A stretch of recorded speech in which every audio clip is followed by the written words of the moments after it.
Saudara-saudari yang terkasih, selamat malam, berkah dalam, dan bagaimana kabarnya? Baik, sehat ya? Walaupun satu pekan ini cuacanya cukup ekstrim, hujan terus hingga sore ini, dan memang kehadiran menjadi berkurang. Benar?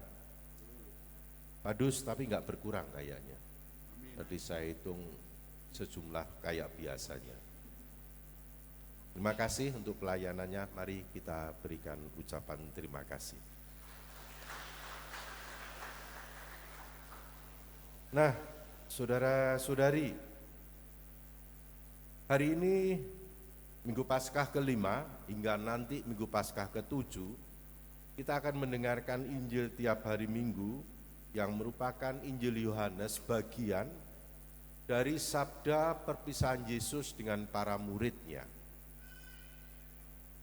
Dan ini adalah pembukaan dari sabda perpisahan tersebut. Kita seperti ditarik lagi sebelum Pekan Suci hingga Paskah. Terutama kalau kita masih ingat waktu perjamuan malam terakhir.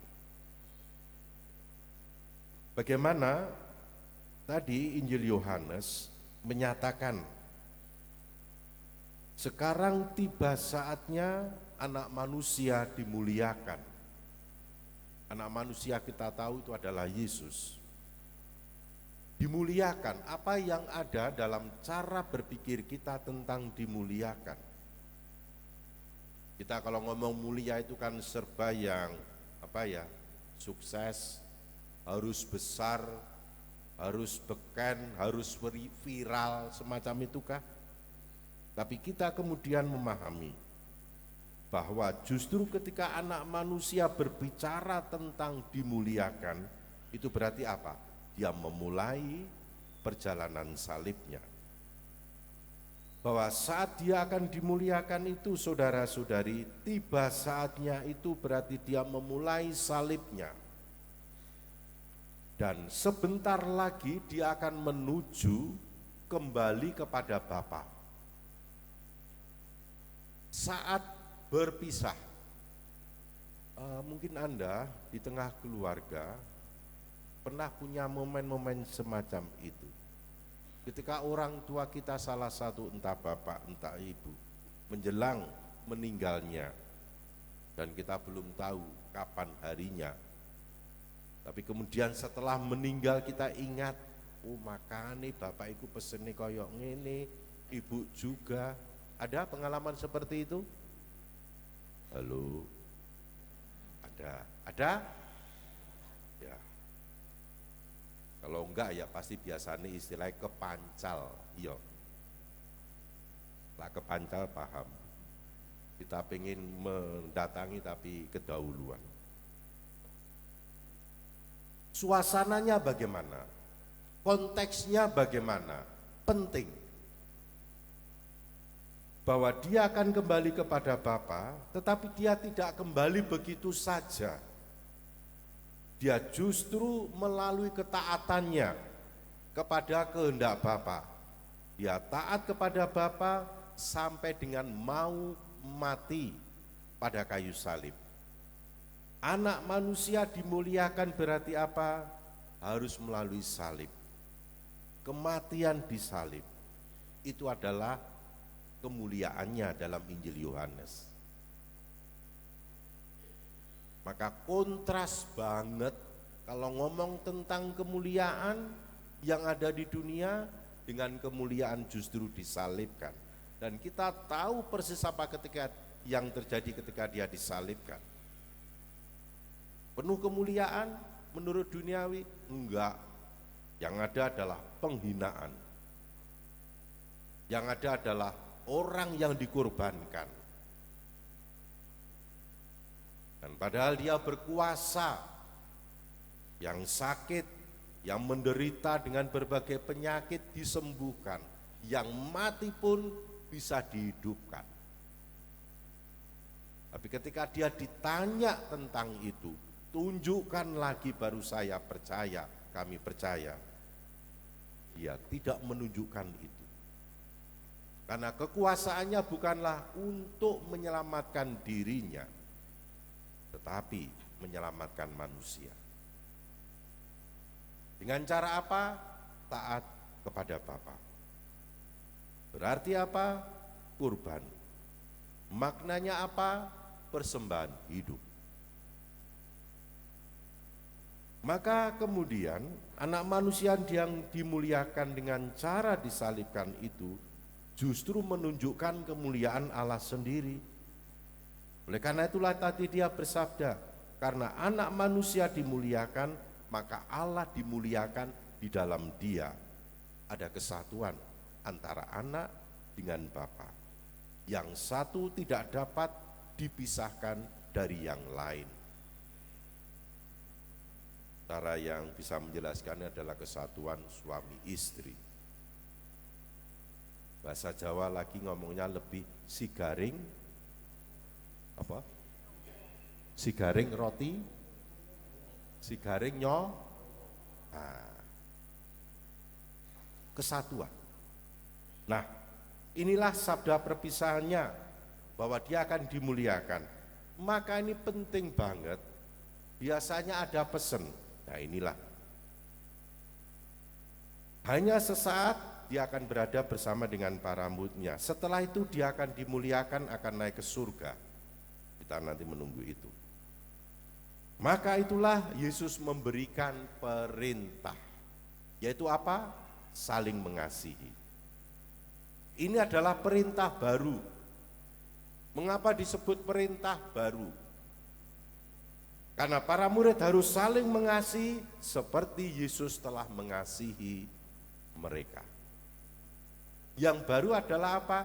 Seperti Yesus mengasihi mereka. Kita biasanya mengasihi karena apa? Oh, wis sapi karo aku. Oh, wis memperhatikan aku. Makanya aku bales kasihmu. Benar? Halo? Iku biasa. Iku wajar. Senggak wajar adalah mengasihi seperti Yesus. Yesus mengasihi kita wajar enggak? Enggak menurut saya. Logikanya ada lebih itu. Sopo sing gelem ngasihi wong-wong sing bandel kaya dhewe, sing nakal, sing sering dosa. Bolak-balik dibualeni. Tapi Gusti Yesus tetap nampa dhewe. Setahun ping pira pengakuan dosa? Ping pira? Lak eling. Ya. Tapi kita punya keyakinan apa? Gusti paring pengampunan. Coba lah kuwi antara kita. Aduh. Nate natoni awakku iku. Aku nate diomongi kaya ngene. Membalas kasih seperti itu bisa kita? Oh, dhisik ketoke lomo, saiki pelit. Balai pelit. Aku yo genten bales pelit. Benar? Tapi kita juga bisa mengalami indahnya persaudaraan. Segalanya itu dirasakan penuh sukacita. Eling dulur-dulure, ngundang. Tapi lah kejadian pernah melukai dan dilukai, tetap ngundang kowe, jenengan ngundang. Masih Romo, tapi gak tak delok kok wonge.